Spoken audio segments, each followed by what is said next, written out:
Há 3 anos atrás, eu estava em uma caravana, bem distante da cidade mais próxima, e geralmente era completamente escuro à noite. Eu prometi que não fumaria do lado de dentro, então, à 1 da manhã, eu saí para um cigarro. Depois de alguns minutos parado na escuridão, eu pude perceber que consegui enxergar claramente a minha mão, algo que eu não conseguiria fazer nas noites anteriores. Então eu olhei para cima, esperando ver o brilho da lua cheia. Mas a lua não estava à vista. Ao invés, havia uma longa e brilhante nuvem bem acima de mim. Os romanos a chamaram de a Via Galáctica, a Estrada de Leite. Hoje nós a chamamos de Via Láctea. Para aqueles que perderam essa aula na escola, os fatos básicos são estes. Lembre-se de que um ano-luz equivale a 9,5 trilhões de quilômetros. A nossa galáxia tem um diâmetro de aproximadamente 100 mil anos-luz. O nosso Sol está localizado na extremidade de um dos braços espirais a cerca de 26 mil anos-luz do núcleo da galáxia. São necessários de 200 a 250 milhões de anos para o Sol completar uma órbita em volta do núcleo. Ao redor da galáxia, acima e abaixo do disco, numa auréola circular, existem aproximadamente 200 aglomerados globulares, que podem conter até 1 milhão de estrelas cada. A Via Láctea contém 200 bilhões de estrelas, aproximadamente. Esses números são essenciais para compreender o que é uma galáxia. Mas quando a contemplamos, alguma parte da mente humana protesta que não pode ser assim. Mas uma investigação das evidências nos leva à conclusão que é. E se você chegar a essa conclusão numa noite escura e limpa, quando olhar para cima, você pode ver algo que irá mudar a sua vida. É assim que uma galáxia se parece, vista de dentro, dos subúrbios do nosso Sol. Através de um binóculo, para cada estrela que você consegue enxergar com o olho nu, você verá mais 100 ao redor dela, todas suspensas numa névoa azul acinzentada. Se você olhar através de um telescópio barato e esperar que seus olhos se ajustem à escuridão e consigam se focalizar, você vai ver o que essa névoa realmente é. Mais estrelas. Como poeira se estendendo até onde se parece ser o infinito. Mas você tem que ter o conhecimento. Enxergar é só metade. Naquela noite, 3 anos atrás, eu sabia de um pouco das coisas que estavam lá fora. O tipo, a escala e a idade das coisas. A violência e a destruição. A energia pulsante. A gravidade inexorável. E o desespero da distância. Mas eu me senti seguro, porque eu sabia que meu mundo está protegido pela mesma distância que os outros temem. É como se o universo estivesse gritando na sua cara. Você sabe quem eu sou, o quão grande eu sou, o quão velho eu sou. Você pode sequer compreender o que eu sou, o que é você comparado a mim. Mas quando você aprende ciência, você pode sorrir para o universo e responder: cara, eu sou você. Quando eu olhei para a galáxia naquela noite, eu sabia que até o mais fraco cintilar de uma estrela era uma conexão real entre o meu olho ao longo de um fino raio de luz até a superfície de um outro Sol. Os fótons que os meus olhos detectam, a luz que eu vejo, a energia que interage com os meus nervos, vieram daquela estrela. Eu pensei que eu nunca poderia tocá-la, mas mesmo assim, algo que vem dela atravessa todo o vazio e me toca. Eu nunca poderia ter imaginado. Os meus olhos viram apenas pequenos pontos de luz, mas a minha mente enxergou muito mais. Eu vi as explosões de radiação gama das estrelas gigantes serem convertidas em energia pura pelas suas próprias massas.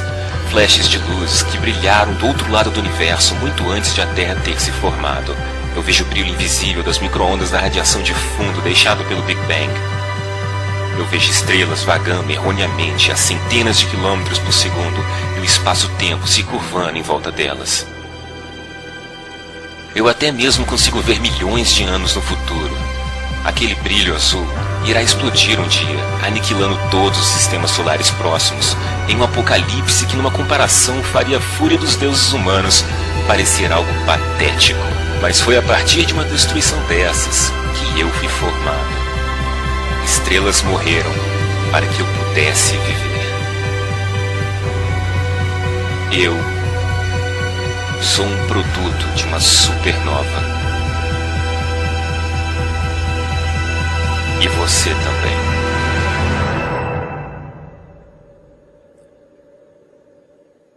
Na luz desses fatos indiscutíveis, dessa verdade parcial e reveladora, qual é o espaço que há no século XXI e além para as alegações mágicas das religiões organizadas? As primeiras religiões eram, por qualquer definição, primitivas. Por motivos de limitação de população, comunicação e regiões geográficas, elas nunca haviam crescido para nada além de uma preocupação local. Mas as religiões sofreram mutações através dos tempos e se tornaram mais sofisticadas, como que a cada geração os homens sagrados aprendessem o que funcionava ou não, o que deixava as pessoas obedientes e o que causava revolta. Quais ideias as pessoas podem facilmente evadir e quais iriam assombrá-las até o ponto em que elas teriam de rezar para conter o medo crescente. Quando a população cresceu devido ao desenvolvimento lento, porém certo do conhecimento, como se estivessem numa guerra, as religiões entraram numa corrida armamentista entre si. Dos deuses do vento, do trovão e do mar, as ameaças e as escalas de poder dos deuses cresceram a níveis supremos, ao ponto de que toda religião organizada possuía um deus que era onipotente, onibenevolente, onisciente, e palavras como infinito e eternidade são usadas sem escrúpulos, enquanto que todas as outras palavras são abertas a abuso até que elas signifiquem exatamente o que as religiões querem que elas signifiquem. Naquela noite sobre a Via Láctea, eu que tive a experiência, não posso chamá-la de uma experiência religiosa, porque eu sabia que ela não foi religiosa em nenhum sentido. Eu estava pensando sobre fatos e física, tentando visualizar o que realmente eu estava vendo, e não o que eu gostaria que fosse. Não existe uma palavra que exprima esse sentimento provindo dessa revelação científica, e não mística. O motivo disso é porque toda vez que alguém sofre esse deslumbre, a religião a rouba, simplesmente dizendo, você teve uma experiência religiosa. E os espiritualistas vão dizer a mesma merda. E eles sempre ficam enfurecidos quando um ateísta como eu diz que só pode ter essas experiências depois de ter rejeitado qualquer coisa sobrenatural. Mas eu admito que depois dessas experiências, quando a realidade me atinge como um bilhete premiado de loteria, eu frequentemente penso sobre religião. E o quão sortudo eu sou por não ser religioso. Você quer aprender algo sobre Deus? Ok. Isto é uma galáxia. Se Deus existe, Deus fez isto. Olhe para ela, admire-a, aceite-a, se ajuste a ela. Porque essa é a verdade. E provavelmente não irá mudar muito. É assim que Deus fez as coisas.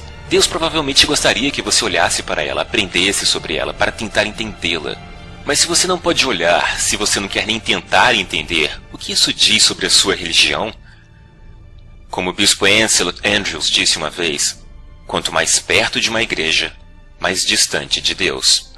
Talvez você precise se afastar da mesquita, se afastar da igreja, dos padres, dos omãs, dos livros, para ter qualquer chance de encontrar Deus. Esprema uma fração de uma galáxia na sua mente, então você terá uma ideia melhor do que está procurando. Quando você compreende, mesmo que parcialmente, a escala de uma única galáxia, você tem a impressão de desaparecer. E quando você se lembra das outras galáxias, você encolhe novamente centenas de bilhões de vezes. Então você se lembra o que você é. Os mesmos fatos que dizem quão insignificante você é, também explicam como você chegou até aqui. É como se você se tornasse mais real, ou talvez o universo se tornasse mais real. Repentinamente você se encaixa, você pertence, você não precisa se ajoelhar, você não precisa temer. Nesses momentos, a única coisa que você tem que fazer é continuar respirando. A matéria que o constitui desde quando você nasceu é tão velha quanto o cosmos. A forma pode ser nova e única, mas os materiais já têm 13,7 bilhões de anos de idade. Processados pela fusão nuclear em estrelas, moldado pelo eletromagnetismo, palavras frias para processos tão impressionantes. E esse bebê era você. É você. Você é impressionante. Não só está vivo, mas também tem uma mente. Qual tolo trocaria isso por qualquer bilhete premiado que já existiu? Quando eu comparo o que o conhecimento científico fez comigo e o que a religião tentou fazer, às vezes eu sinto calafrios. A religião diz às crianças que elas podem ir para o inferno e que elas têm de acreditar, enquanto que a ciência diz que elas vieram das estrelas e apresenta motivos nos quais elas podem acreditar. Eu já contei a diversas crianças sobre estrelas, átomos, galáxias e o Big Bang, e eu nunca vi o medo em seus olhos. Apenas o encanto e a curiosidade. Elas querem mais, Por que as crianças nadam enquanto os adultos se afogam? O que aconteceu com a realidade entre a infância e a idade adulta? Será que alguém prometeu algo que é tão lindo que o nosso universo parece estúpido e vazio? Até assustador em comparação? Isso tudo ainda pode ter sido feito por algum criador, mas a religião fez parecer que é algo desagradável. A religião pinta tudo que não a si própria como algo profano e pecaminoso, enquanto embeleza e dignifica suas mentiras e erros, como um porco que veste a melhor das roupas. Em seu esforço de tentar nos impedir de enxergar a realidade, a religião se tornou a realidade que não podemos encarar. Veja o que a religião nos obrigou a fazer, com nós mesmos e para os outros. A religião roubou o nosso amor e a nossa lealdade e a deu para um livro, para um pai telepático que diz às suas crianças que o amor significa se curvar diante dele.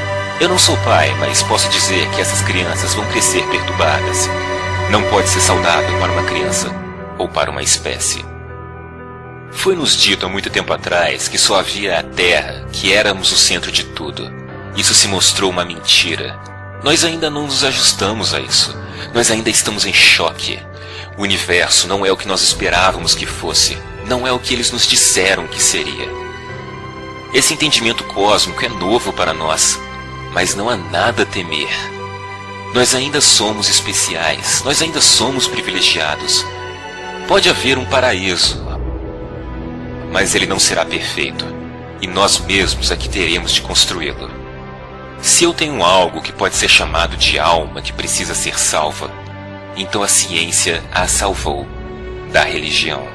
Algumas pessoas acham realmente deprimente o fato de que o universo só poderá suportar a vida por mais apenas 30 bilhões de anos. 30 bilhões de anos. Você deve estar de sacanagem.